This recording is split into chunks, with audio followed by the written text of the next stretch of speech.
এজন্য যারা শিরিক করবে তার 1 নম্বরে ঈমান নষ্ট হয়ে যাবে, 2 নম্বরে যারা কুফরি করবে তাদের ঈমান নষ্ট হয়ে যাবে, 3 নম্বরে যারা নেফাক করবে, মুনাফিক যারা সব ধর্মকে সমান মনে করবে।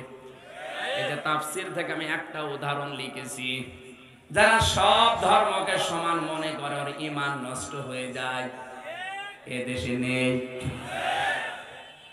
এখন যদি বলেন হুজুর এই কথা বলার দরকার নেই, আপনি ঘটনা বলেন, সাপের কাহিনী বলেন, বলবো? আমি তো আসল কথা বলছি। আপনি আর কোনদিন জাহান্নাম থেকে বের হতে পারবেন না যদি এই 10টা থাকে। জীবনের মতো যাবেন, এই শেষ, কোনদিন আর পারবেন না। আর যদি এই 10টার কোনটাই না থাকে, আপনি কোনো না কোনদিন যাবেন, আবার একদিন বের হবেন। এই জন্য তো আপনাকে বাঁচার জন্য বলছি, আমি আপনার শত্রু না, আমি আপনার বন্ধু। 5 নম্বরে নবী ছাড়া যারা অন্যের আদর্শকে ভালো মনে করে, এ বাংলাদেশে নেই।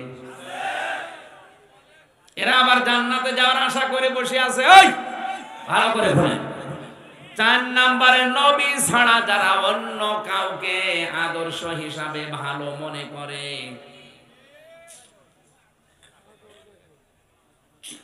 করে না, কেউ করে না।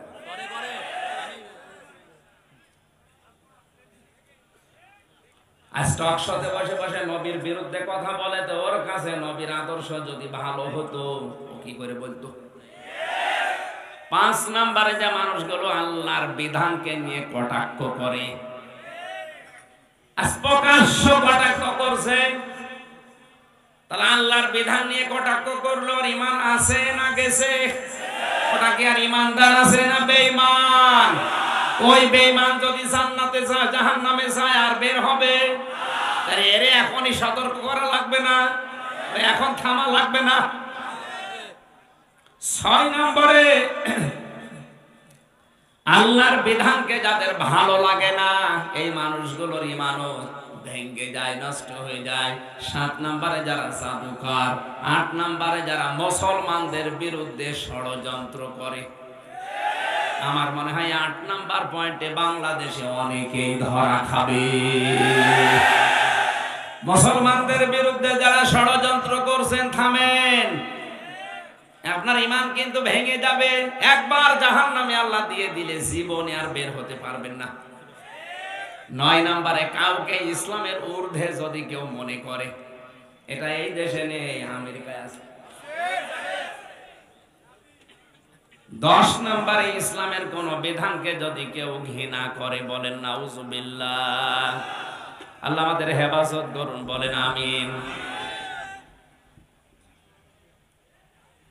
লিইয়ুযহিরাহু আলাদ-দীনি কুল্লিহি দিয়া যেটা বুঝিয়েছে, ইসলামকে যারা দাঁড় করানোর চেষ্টায় থাকবে, প্রকাশ করার চেষ্টায় থাকবে, কায়েম করার, প্রতিষ্ঠা করার চেষ্টায় থাকবে, আর হালালকে হালাল জেনে মেনে নেবে, হারামকে হারাম জেনে মেনে নেবে, তাকে আল্লাহ জান্নাতে শুধু প্রবেশ করাবে না, এমন 10 জনের ব্যাপারে তার সুপারিশ করার অনুমতি দান করবে যাদের জন্য জাহান্নাম ওয়াজিব হয়ে গিয়েছিল। সুতরাং ওই যোগ্যতা অর্জন করার জন্য আজ আমাদেরকে কোরআন পড়তে হবে। এখানে কোরআনের হাফেজ হওয়া লাগবে সে কথা নেই। মান ক্বারাআল কোরআনা, যে ব্যক্তি কোরআন পড়বে, হাফেজ হওয়া ফরজ না। হাফেজ হওয়া ফরজ না, কোরআন পড়া ফরজ। কোরআন পড়া কি?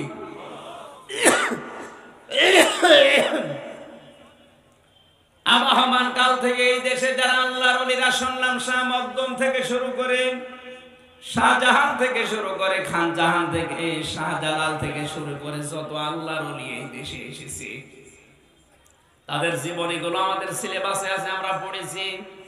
আমরা দেখেছি ওই মানুষগুলোর কাছে কেউ গেলে কোরআন শরীফ তুলে দিত, এই নাও তুমি এইটা পড়লে আল্লাহকে পেয়ে যাবে। এখন তাদের উত্তরসূরি যারা দাবি করে, দেখবেন এই মানুষগুলোর কাছে গেলে আগে কোরআন তুলে দেয় না, আগে জিকির দেয়।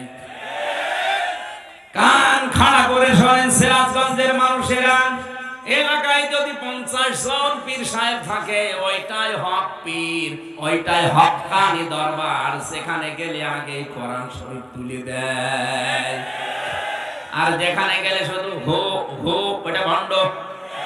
কারণ হো হো বলে কোনো জিকির নেই। এই কথা বলেন না কেন?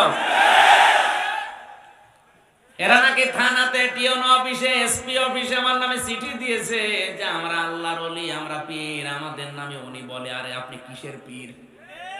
আপনার দরবারে কোরআন থাকবে। শাহজালালের কাছে কেউ গেলে আগে কোরআন তুলে দিত। কথা বলেন না? এই যে শাহ মাকদুম এখানে যিনি পতাশিয়া এসে পতা পুঁতেছিলেন, ইট নাকি গেড়েছিলেন, ওনার জীবনী পড়ে দেখেছে। আমি জানতাম না যে এই জেলায় সেটা। ওনার কাছে কেউ গেলে উনি কোরআন আগে তুলে দিত, এই নেন, এইটা পড়লে আল্লাহকে পেয়ে যাবেন। পরিষ্কার ভাষায় বলছি, বাংলাদেশে 48,000-এর উপরে এখন পীর। 48,000-এর ভেতরে হাতে গোনা কয়েকটা বাদ দিলে অধিকাংশ গুলোই ভণ্ডামিতে লিপ্ত। এমনকি কাফের পর্যন্ত হয়ে গেছে। সাতক্ষীরার খাজা মঈনুদ্দিন সিদ্দিকী নাম শোনেননি? মাওলানা খাজা মঈনুদ্দিন সিদ্দিকী সাতক্ষীরা, শ্রদ্ধাভাজন বড় ভাই, উনিও এক পীরের সন্তান। উনি প্রকাশ্য মাহফিলে ঘোষণা দিয়েছে আমার বাবাও কাফের হয়ে গেছে। কারণ কাজ করে কুফরি, কথা বলে কুফরি।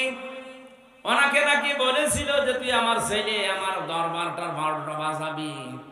বলেছে বাবা আপনি আমাকে কোরআন পড়িয়েছেন কেন? কোরআন পড়িয়ে দেখে আপনার এই দরবার টিকে না। এজন্য আবার বলছি, এই দেশে যারা পীর সাহেব আছেন, সেখানে গেলে আগে কোরআন তুলে দেয় মরহুম মাওলানা আব্দুল জব্বার চট্টগ্রামের মতো, সারসিনার পীরের মতো যে কোরআন শরীফ নেন। এটা ভালো করে বোঝেন। 1 বছর সময় দিলাম, মুরিদ হয়েছো, পুরাটা মাতৃভাষা একবার পড়ে আসো, দেখো তোমার জীবন এমনিতেই পাল্টিয়ে যাবে। আপনি যদি এটা পুরাটা নাই পড়েন, এর হালাল কি করে জানবেন, হারাম কি করে জানবেন? এজন্য কোরআন পড়া ফরজ, হাফেজ হওয়া ফরজ না। এ পুরা এলাকার ভেতরে 5 জন হাফেজ থাকলে যথেষ্ট, কিন্তু কোরআন 5 জন পড়লে হবে না। এখানে 5 লাখ মানুষ থাকে, এই থানায় 2 থানা মিলে 5 লাখ মানুষকে কোরআন পড়া লাগবে। কোরআন পড়া কি বলেন? কেমন ফরজ? নামাজের মতো। নামাজও হবে না যদি কোরআন না পড়েন।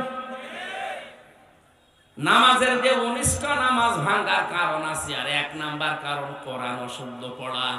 এজন্য আহ্বান জানাচ্ছি, যারা এসেছেন এখান থেকেই সিদ্ধান্ত নিয়ে যান, মরণের আগ দিন হলেও আমি কোরআন পড়া শিখে মরব। শুধু শিখবো না, আমি বসবো, যেভাবেই হোক আমি বসবো। কথা বলেন? চেষ্টা চালান। যদি আপনি এভাবে পড়তে পড়তে নাও পড়তে পারেন, যদি আলিফ বা তা সা পড়তে পড়তেই মারা যান, 50 বছর লাগুক, অসুবিধা নেই। আপনি তালেবে ইলম হয়ে যাচ্ছেন, আর তালেবে ইলম মরে গেলে কোনো হিসাব নেই। সুবহানাল্লাহ বলতে পারবেন?